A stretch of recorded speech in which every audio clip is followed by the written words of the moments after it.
So I start out today by looking at this discarded attempt at a projectile point. I assume it was going to be a projectile point because of the notches. Knife blades usually don't have notches, but it could be used as a knife, obviously. Do these things exist in this shape in the archaeological record? Yes. Sometimes they're reworked blades. Starts out as a bigger blade, and then it gets worked down or broken, and they continue to use it, and as it gets smaller, maybe it's harder to grip. They put it into a haft, put in some crude notches. Maybe it was not the original flint knapper, or maybe not a flint knapper at all using it. So they put some crude notches and haft it to a stick and continue to use it as a knife for whatever reason. Which gets into the issue of what were knives used for back in the day. Well, they were not all knives, for one. Some of them were saws. But knives are needed for butchering, mainly. And we can get into weaponry. That's a whole different ballgame. But it can be used as a weapon, too. Not only for self-defense, but offense. Let's see. Let's look at some obvious things on this. Obviously, it's done by a newbie. Edges are crushed. The bottoms of the notches are very stalled. Looks like repeated attempts to notch with a pressure flaker, but didn't get very far. Just kept crushing, and then it stalled, and the knapper stopped.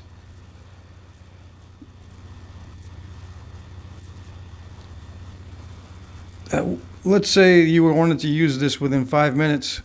You found it, and you needed to use it. It's thick. How do you resharpen it? How do you make it useful right away within a few minutes? Well, the best way is to bevel the edges. Just do a series of flakes and create a bevel. If it's cooperative, this stone appears to be some very nice stone, even before I started knapping it. And it turns out, as I take off a few flakes, it knaps very easily, and it's got a translucent edge. So if we can thin it down enough, and it's probably a heat treat, if we can thin it down enough, we can admire its translucency.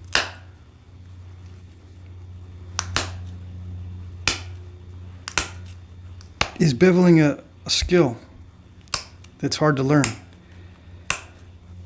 I do think so, yes. It is hard, but it is picked up intuitively. Just one pass makes all the difference. This now can be used to cut meat. Just with that one pass. And then, of course, the other side. Now, why would you want to cut meat? It has to do with preservation of meat. You don't need to cut it to eat it. You can just cook the whole animal and just let it cool down after cooking, and then pick at it with your fingers. You don't need any tools. You take the meat right off the bone. Just cook the whole animal. Cutting meat is essential for preserving meat, because to preserve meat, you can preserve it in two basic ways.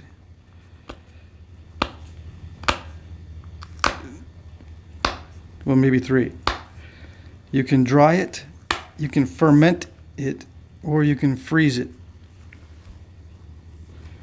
We're going to be talking about drying it mainly. Making pemmican. Pemmican is what probably the original peoples used or consumed when they arrived in the New World.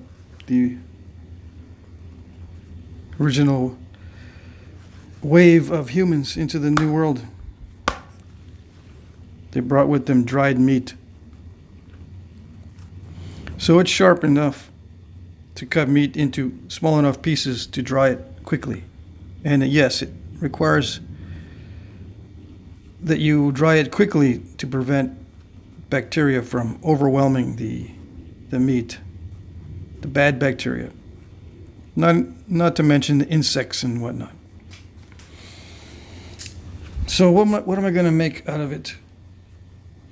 It's easy to resharpen no matter how thick it is, even if it's a 1-to-1. You can still resharpen it by beveling. 1-to-1 means with the thickness ratio. Even at that, even if it looks like a drill, big fat drill, you can still bevel it and get it to cut. Yeah, we can't tear apart meat in most cases with our bare hands and get a good piece that we can dry. So it was used for cutting meat to dry it. And you cut up meat to ferment it as well, but that's a whole different subject. That's very difficult for me to explain because I don't know much about fermenting the meat and other things. Fermenting other types of things, but it is a whole different skill set that was extremely useful. All right. So enough of that. It's already been 6 minutes and I haven't really napped much. Yeah. It can be used as a projectile point or a knife, just with beveled edges. All right. So that answers that question. So if it can be used, if you bevel the edges, why would you want to do anything else to it? It's a good question. Why am I dulling the edges now? I'm going to thin it. Thinning does make it easier to use as a knife. Cuts a little bit better. Less fatiguing. Why is it important that it be less fatiguing if you're only going to cut up one animal? I'm glad you asked. Obviously, you're going to cut more than one animal up if you're concerned about fatigue, or the animal will be large. Large animals, lots of meat, lots of fatigue trying to cut up all that meat. So if it's easier to cut it up, if you make it thin, then you make it thin.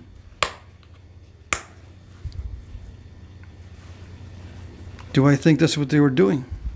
Oh yes. Cutting up lots of meat with the thin blades. Now the wise guys out there are going, well, you can just use flakes for that. You can use flakes to cut up meat too. Just flakes. Yes, yes, yes.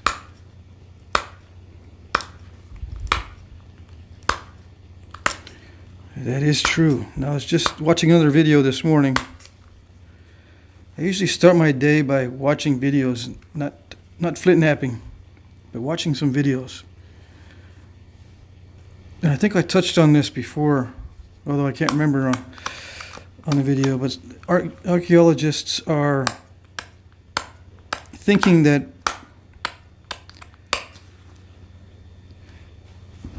refined blades, refined, very, how should I say, specialized and well-made blades were a necessity for mobile people. They think mobility is what drives the need for a specialized blade, well-made, thin, good flaking. Because if you're near the source of your stone, if you're not that mobile, you camp near the source of your stone, you just need to use flakes. I mean, not need to, but you just use flakes from the quarry. You're close by your tool stone source. So you go to the quarry, you just knock some flakes off, come back to the camp. and utilize the flakes. You don't need specialized tools. And if you're mobile, you can't just get flakes whenever you want. You're dependent on the stone that you are carrying. So you refine the blades, sharpen them in specific ways, and conserve on your tool stone. Well, that's the textbook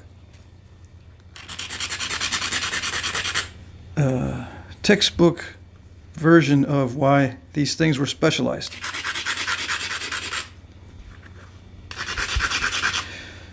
I don't see it that way, although it's true. Yeah. In a thought experiment, which a lot of these archaeologists are engaged in, if they're not experimental archaeologists, they engage in a lot of thought experiments. Yeah, it makes sense.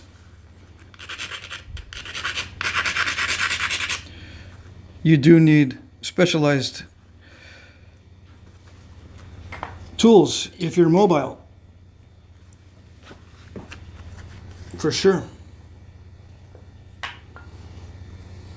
But as I discussed in different videos, maybe one or two different videos, specialized tools, I think, are driven by the need for specialized systems to attack or defend against intelligent targets, not the dum-dums.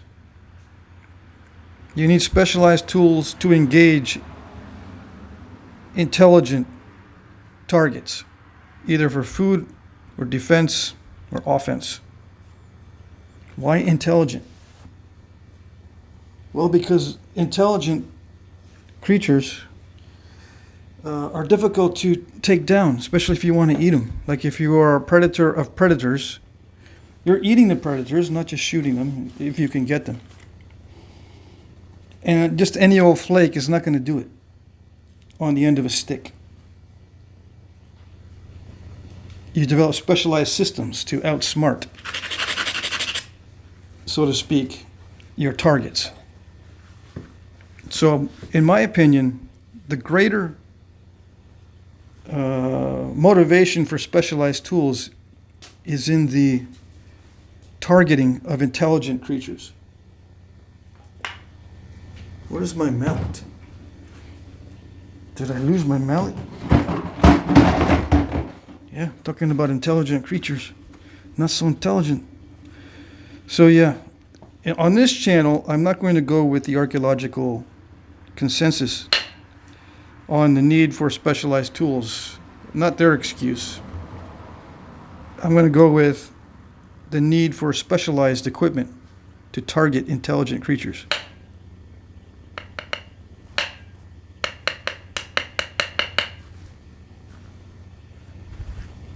Humans included. Why would I talk about targeting humans? Because it's part of our past. Not a very pretty past. And that's probably why it's not part of the archaeological consensus, because we don't want to talk about it. We don't want to talk about warfare, ritual, or otherwise. And oh yes, there's ritual warfare. Not just for survival. A lot of these weapons, a lot of these points were made the way they were made because of warfare.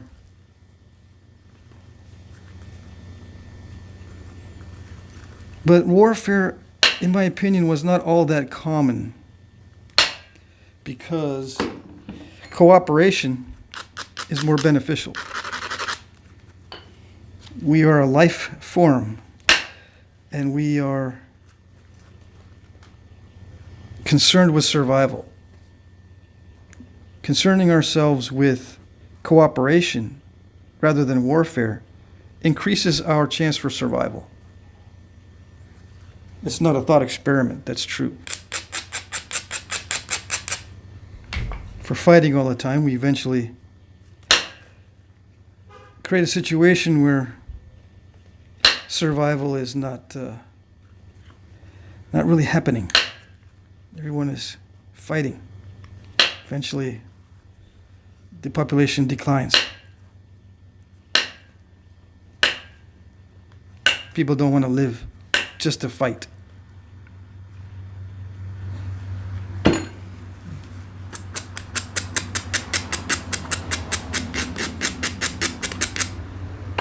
Now, in order to cooperate, one of the things that we need to be concerned about is defending against those who do want to fight.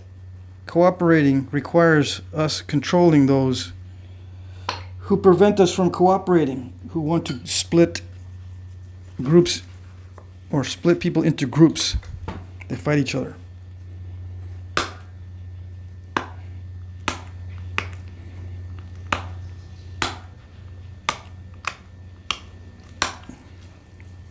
So we need to defend against those, sometimes to the death. Yep.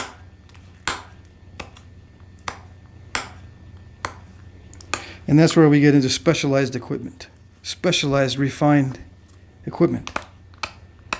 So if you see a culture, in my opinion, this is my opinion now, if you see a culture with very refined tools, they're under some extra amount of stress to survive. There's a stressor or stressors that they must develop these specialized weapons to deal with. And intelligent creatures don't have to be meat eaters. There are very intelligent plant eaters as well.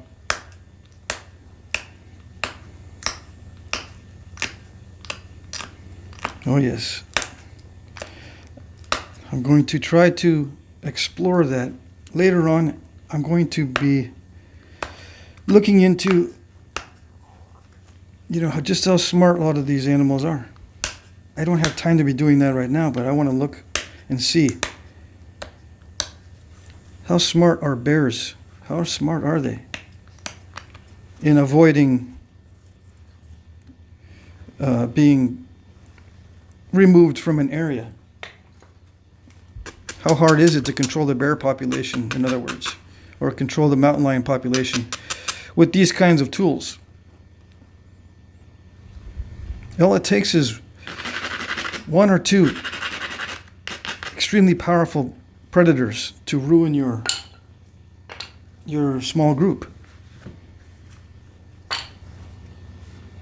Ruin by, kill, prey, continuously harass, and steal your food, your stored up food, steal your children that wander off for a split second maybe, and then get snatched up by a predator. It only takes a few. So you've always got to be on the lookout. And you've got to have very specialized tools, in my opinion, to deal with these creatures. Very effective. So projectile weapons were developed. Those are very, very effective. So when we start getting into projectile weapon technology, we start to begin to understand that there is a need for controlling the weight of these projectile points. The lighter the projectile point, the less it affects the system. So you can, let's say as an example, you can practice with a wooden tipped projectile point and you won't ruin your stone tips. And then when it comes time to go hunting, you just install a very lightweight projectile point on the stuff you've already been practicing with, and it doesn't affect the dynamics of the weapon. You can still shoot it as you shot it before, because the weight of this is not changing the flight characteristics of your projectile. So that's one example why they would make them thin and light. Practice with the blunts made of wood, the blunted end, the foreshafts, You can install a blunted foreshaft into a main shaft and just shoot the foreshaft over and over again, and not worry about damaging your stone points. Because yes, you need to practice. You need to continuously practice, like any sport including flint knapping itself. You need to continuously practice to be good, and you can become extremely good. It seems like that became part of the culture back in the day, to become extremely good, not only at target practice, but at making these things. It seems like overkill, but if it becomes part of the culture that you have to specialize, then everything becomes specialized. Why not? Especially if it yields very good results.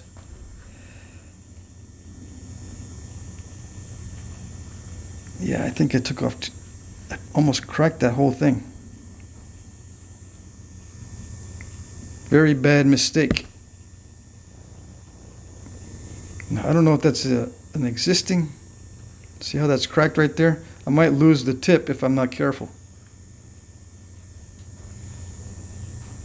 I'm going to have to thin it down even more. Now there comes a point of diminishing returns when it comes to thinness. Diminishing returns in terms of being used as a tool. Because if it's too thin, it becomes too delicate. Are there artifacts that are extremely thin, so thin that it doesn't seem like it could be useful? Yes. And it's reasonable to assume that they weren't used. They were not as weapons, but maybe they were used as money, as gifts, as other things that require specialized construction. So yeah, there are various reasons for specialized construction, but I think the main reason, in my opinion, is stress. The stress to survive. The stressors against your survival.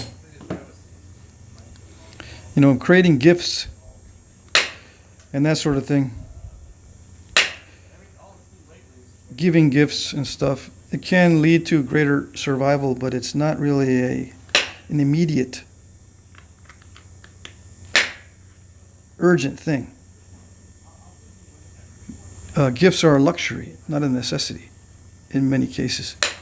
Well, probably, as a general rule, gifts are a luxury. So I don't think that would be the impetus for creating specialized pieces.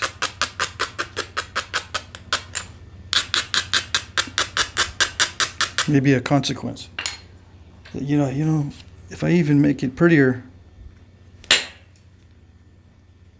it becomes an art, and therefore creates the wow factor, the dopamine effect, and it becomes money. People want to trade for it because it makes them feel good.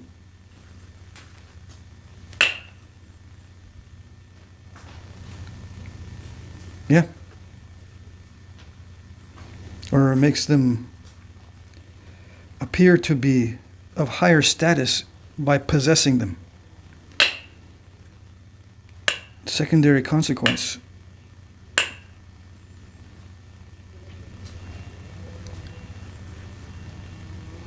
So I'm thinning this down to show you how to do it. And I'm also trying to explain maybe the reasons why they would need something thin. Okay, so but I got to be careful at this stage because of this crack. And I am going to deal with it here in a minute. But I'm going to thin down some thick spots while I still have some strength in the tip. Because as I start getting thinner, I'm not going to have strength. It's part of what the frontal cortex does for you. I talked about the frontal cortex, or the frontal cortex last night. Took hundreds of thousands of years for hominids to start developing larger frontal lobes of the brain.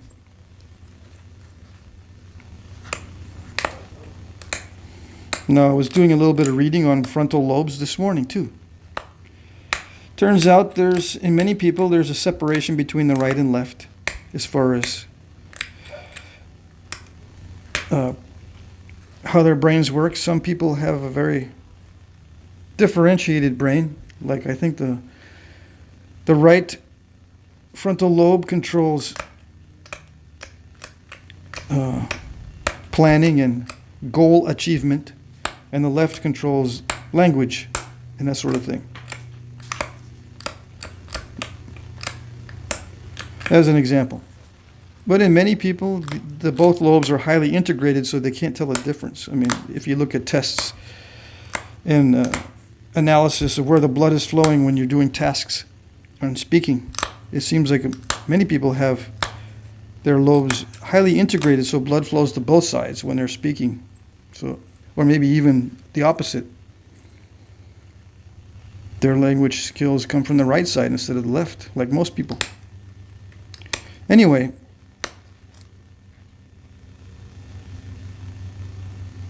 where was I going with the frontal lobes?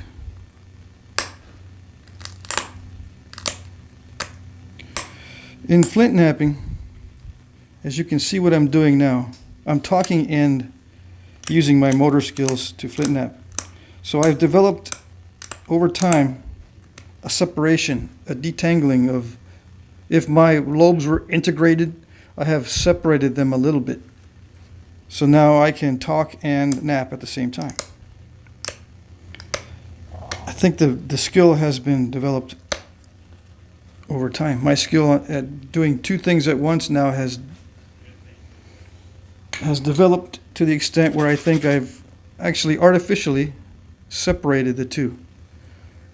So in some of my videos, I talk about I don't think too much when I do this now, which means I don't need to communicate with myself or use my language centers to nap. And in the beginning, I think I did. I think I was constantly listening to thought experiments in my mind and using my language skills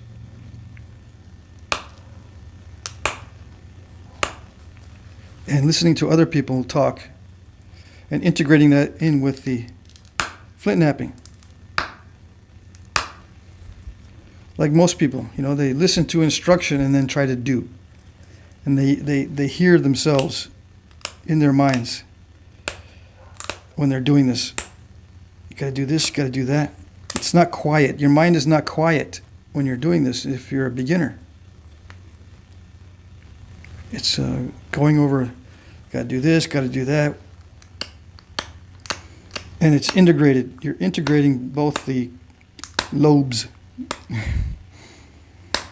So funny. Lobes. Globes. Lobes rhymes with globes. Anyway, over time you don't need to do that. So if you're not, in my opinion, if you're not slowly progressing toward silent, so to speak, silent napping, you don't need to think about it too much, then you're not going to progress very well.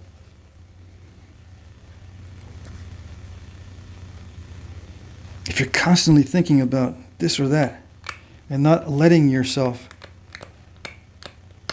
and letting your subconscious also do some of this work, you're going to be miserable. There's too much communicating going on. Too much to think about.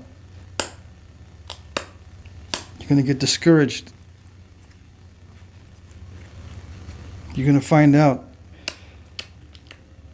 that talking and listening and trying to come up with thought experiments and trying to think and do according to how you're thinking that's going to cause frustration.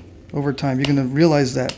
So if you don't separate the two or begin to start to tease it apart a little bit,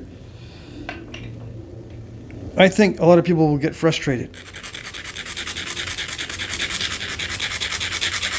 In my opinion. I could be wrong. Okay, so on the next segment, I think I am going to probably take back the edges a little more. Although I could develop an art piece. I think I'm going to just leave it that way for now. Continue on the next segment. Yeah, it's kind of translucent. I do need to thin down the stem. So I'll do that next.